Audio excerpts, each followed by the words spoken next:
Starting అదృష్టం ఎవరు రాలేదు.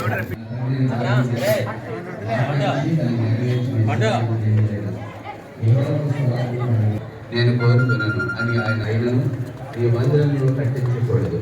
ఈ నడుముల నుండి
మరి సమయంలో ముఖ్య అతిథులుగా విచ్చేసినటువంటి దైవజనులు పెద్దలు, అలాగే స్థానిక దైవజనులు, కుటుంబ సభ్యులందరికీ, మందిర నిర్మాణానికి సహకరించిన మరి ఈ డయాస్ మీద ఉన్న పాస్టర్లందరికీ, అలాగే గ్రామ పెద్దలందరికీ, ఈ నిర్మాణానికి విరాళాలు ప్రకటించిన ప్రతి ఒక్కరికి శుభాకాంక్షలు తెలియజేస్తూ, మనం ఏ పని చేసినా కృప అవసరం. ఆ కృపతోటి ఎన్ని పనులు జరుగుతాయని నేను నమ్ముతాను. ఎందువల్లంటే మీకంటా ఎక్కువగా బైబిల్ గురించి మాకు తెలియదు. ప్రతి నిత్యం దైవ సన్నిధిలో మీకోసమే కాకుండా ఇతరుల కోసం కూడా ప్లేర్ చేస్తూ సమాజం బాగుండాలి, పరిసరాలు బాగుండాలి, మనతో పాటు నివసిస్తున్న వారందరూ బాగుండాలి జరుగుతాయి.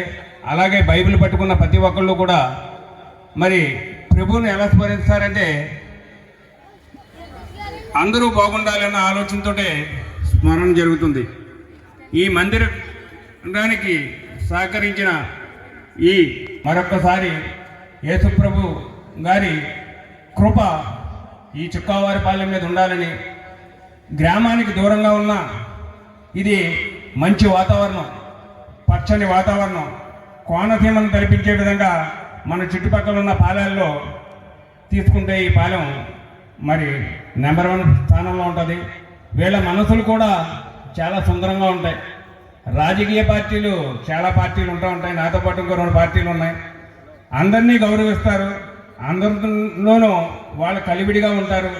రాబోయే రోజుల్లో కూడా ఏ ప్రభుత్వం వచ్చినా కానీ శుక్రవారి తోటకు ఎక్కువ నిధులు రప్పించుకుని ఈ మందిరంలాగే సుందరంగా ఈ గ్రామాన్ని తయారు చేసుకోవాలని మనస్ఫూర్తిగా కోరుకుంటూ, నాకు ఈ అవకాశం ఇచ్చిన మరి నా తండ్రి సమానులైన పాస్టర్ గారులందరికీ నాకేదో చిన్న పని ఉంది, మరి ఆ పనికి నేను వెళ్ళిపోతాను కాబట్టి నాకు సెలవు ఇప్పించవలసిందిగా కోరుకుంటున్నాను.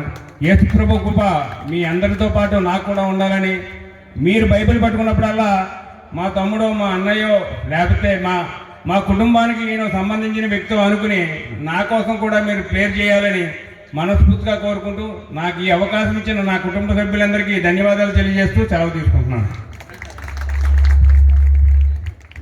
Thank you sir.